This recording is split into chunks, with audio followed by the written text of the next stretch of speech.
Hi everyone, it's Julie from Revive here with some advice about some simple tools for low back pain relief. We see a lot of people in the clinic with low back pain, and we know that sometimes some simple strategies and changes can significantly reduce low back pain. So, I've got 6 tools that I'd like to share with you today um, to get started to see if we can help ease your low back pain. Okay, so strategy number 1, using trigger balls. So trigger balls are great just to get into those gnarly little spots that are giving you pain, frequently found in your glutes and in between your shoulder blades and your upper back.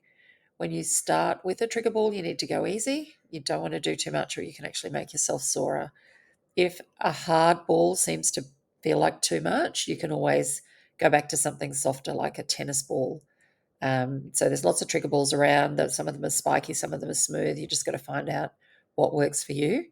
I would suggest starting with about 30 seconds of working on any one spot, and then build up as you get a bit more tolerance to the pressure.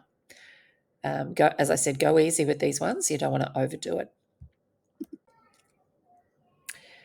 Strategy number 2, stretching your hip flexors. So we all spend so much time sitting these days, and the muscles at the front of your hip are prone to tightening up and shortening, which can impact on your lower back. So there's a few different ways you can stretch your hip flexors. This diagram here is one in kneeling. If you have trouble kneeling on your knees, you can do a similar stretch lying on your side.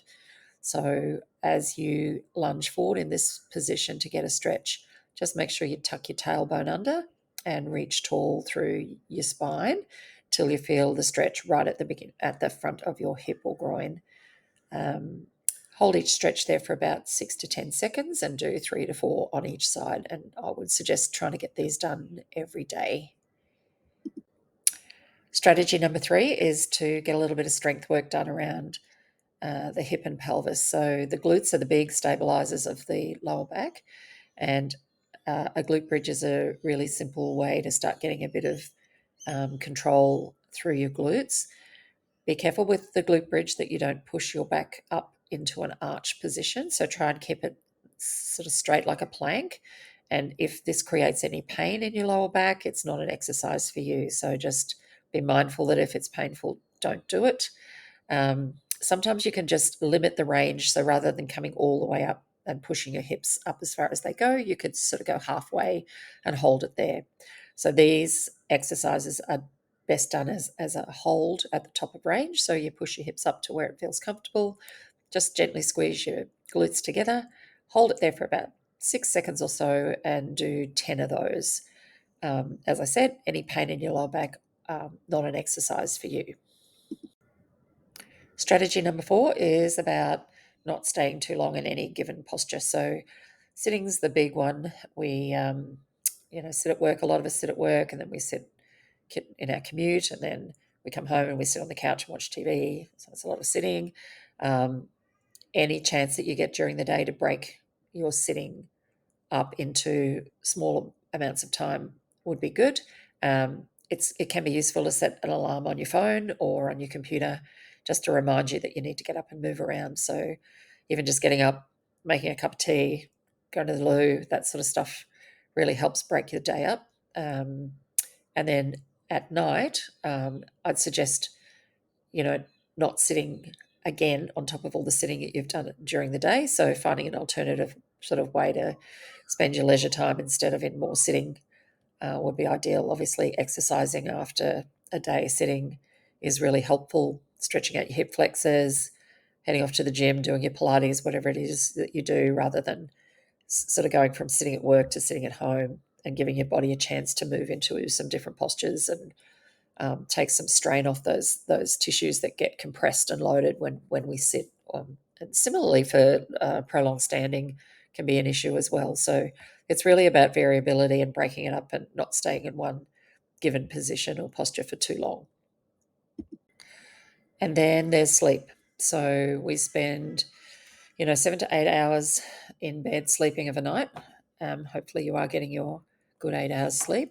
And the way you sleep can really impact on your lower back. So the best position if you're waking up stiff and a bit sore in the morning is to lie on your side and put a proper solid firm pillow between your knees so that your pelvis and your lower back are in a more neutral position. um, I really advise against anyone sleeping on their front. It really is not a good thing for your lower back to spend that sort of time in what is basically a little bit of an arched backward position or extended position. So if that's you, then I'd suggest trying to do some sleep retraining, and a pillow will stop you rolling and try and sort of lock you into that better position for your back during the night. Takes a little while with sleep retraining because obviously you're asleep, and some old habits die hard. So I'd strongly suggest you persist, because this sleeping position can make a very big difference to the way you feel when you wake up in the morning. So then, just to wrap this up, I just want to mention how helpful and useful it can be to take some time out every day and just be still. Um, Regular mindfulness and meditation practice can really make a big difference to muscle tension and tightness, and just help with pain management as well. We all have busy lives and busy minds, and it's important to be mindful about stopping, letting your body have a rest and your mind have a rest. This sort of practice gets easier the more you do it. So it's something that some people really find difficult, is just being still. Um, but if you can sort of even spend a few minutes after you've done your stretches, just relaxing on the floor or on the bed, and just don't do anything, just be. And as uncomfortable as that might feel to start with, it will get easier. And then once you master the skill and start to feel the benefits of some mindful relaxation, then it's something that we all should really invest in, just to sort of rest and pause, and give everything like a bit of a break. What do they say? If everything works better if you unplug it and plug it back in again. So we're much the same. I hope these little tips and hints have been helpful. We're always here if you need more than some stretches and some hints and tips for home. If your pain is persisting or you are really struggling with getting on top of it, then please do reach out. We're here. We have a great team of experienced and caring practitioners to look after you. So um, we'd love to be able to help if you're struggling in that space. Okay, thank you for listening, and hopefully we'll see you soon.